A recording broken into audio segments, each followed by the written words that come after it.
Paschimbanga bakers coordination কমিটির পক্ষ থেকে জানানো হলো আগামী রবিবার থেকে রাজ্যে পাউরুটির দাম বাড়ছে। সারা রাজ্যব্যাপী পাউরুটির দাম প্রতি 400 গ্রাম 36 টাকা, প্রতি 200 গ্রাম 18 টাকা, প্রতি 100 গ্রাম 9 টাকা করে বাড়ানো হচ্ছে। এই মূল্য বৃদ্ধি আগামী 8-12-2024 তারিখ রবিবার থেকে কার্যকর হবে। পাউরুটি ও বেকারিজাত দ্রব্যের উৎপাদনের কাঁচামালের দাম ভয়াবহভাবে বেড়ে যাওয়ায় পশ্চিমবঙ্গ বেকারস কোঅর্ডিনেশন কমিটি পাউরুটি সহ বেকারিজাত সমস্ত পণ্যের মূল্য বৃদ্ধি ঘোষণা করল। প্রসঙ্গত, সরকার সর্বতোভাবে প্রচেষ্টা চালিয়েও কাঁচামালের দাম নিয়ন্ত্রণ রাখতে পারেনি, তাই একেবারে নিরুপায় হয়েই পাউরুটি সহ বেকারিজাত সমস্ত দ্রব্যের যেমন কেক, বিস্কুট প্রভৃতির মূল্য 30 থেকে 35% বৃদ্ধি করতে বাধ্য হতে হলেও বেকারি কারবারিদের। আমরা আজকে কি বিষয় আপনাদের সাংবাদিক সম্মেলন রয়েছে? আমাদের সাংবাদিক সম্মেলন আজকে আমাদের সমস্ত রকম কাঁচামালের দাম বেড়েছে। ময়দা, চিনি, ভোজ্য তেল, পলিথিন সব দাম বেড়েছে বলে আমরা আর পারছি না চালাতে। তো আমাদের আজকে যা সবাইকে নিয়ে আমরা ওয়েস্ট বেঙ্গল বেকারস কোঅর্ডিনেশন কমিটির আমরা সব পদাধিকার যারা আমরা এখানে আছি, সেক্রেটারি আছে, প্রেসিডেন্ট আছে, আমরা সিদ্ধান্ত নিয়েছি 8-12-2024 রবিবার থেকে আমাদের পাউরুটি, কেক, বিস্কুটের দাম বাড়বে।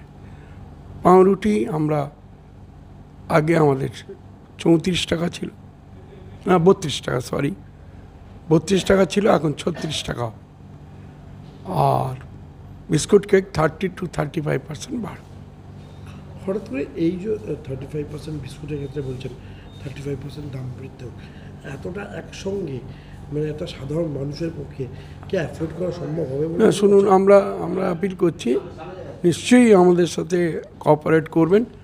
কারণ ব্যাপার হচ্ছে এত দাম বেড়েছে। 3000 টাকার ময়দা আজকে 3700 টাকা, 3800 টাকা চিনি, 4200 টাকা। আচ্ছা, ভোজ্য তেলের আপনার 30% বেড়েছে, ডিউটি বেড়েছে, ডিউটি বেড়ে 100 টাকার তেলটা 150 টাকা হয়েছে, একেবারে 60% বেড়ে গেছে। এবং জ্বালানির জায়গা থেকে আপনারা সবই জানি ইলেকট্রিফিকেশান 60% বেড়েছে। তারপরে ধরুন আমরা 2022 সালে লাস্ট দাম বাড়িয়েছিলাম, আমরা আজকে 24 সালের একদম এন্ডে গিয়ে আমরা দাম বাড়াতে যাচ্ছি না পেরে, বেকারিদের চাপে। ছোটো ছোটো বেকারিরা, এটা হচ্ছে বাঙালি নির্ভর ব্যবসা। এই বাঙালি নির্ভর ব্যবসা এটা শুরু হয়েছিল পর্তুগিজরা যখন আমাদের পারস্য দেশের লোকেরা হুগলিতে চন্দ্রনগরে ঘাঁটি গেড়েছিল, এবং তাদেরই খাদ্যাভ্যাসের জন্য পাউরুটি শিল্প সেখান থেকেই শুরু হয়েছে। তা দেখুন, এটা বাঙালি নির্ভর ব্যবসা।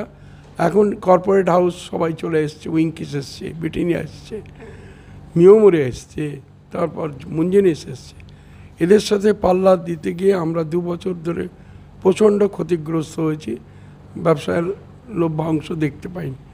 অনেক বেকারি আপনার উঠে গেছে। আর তারপর যা কর্পোরেট হাউস যেভাবে চিন্তাভাবনা করেছে, এইসব বাঙালি ছেলেরা যারা বেকারি ব্যবসা করছে, তাতে করে আর তারা করতে পারবে না। তারা গিয়ে ওই কর্পোরেট হাউসে গিয়ে সেলসের কাজ করবে, নাহলে শ্রমিক কর্মচারী কাজ করবে, এই অবস্থা এসে গেছে। তো আমরা এইটা বাড়াতে গিয়ে আমরা পাবলিকের কাছে সহানুভূতি চাইছি। 2 বছর পরে আমরা দাম বাড়াচ্ছি।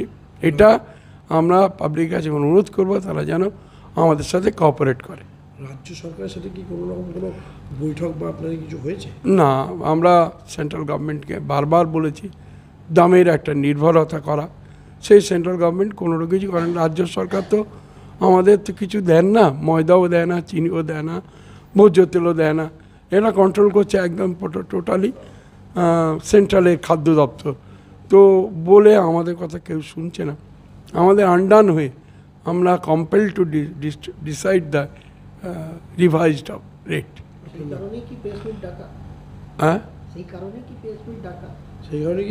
এই জন্যই প্রেস মিট আমরা ডেকেছি। সবাইকে জানাতে চাই আপনাদের মাধ্যমে, মিডিয়ার মাধ্যমে। আমার নাম Sheikh Ismail Hossain, West Bengal bakery coordination committee.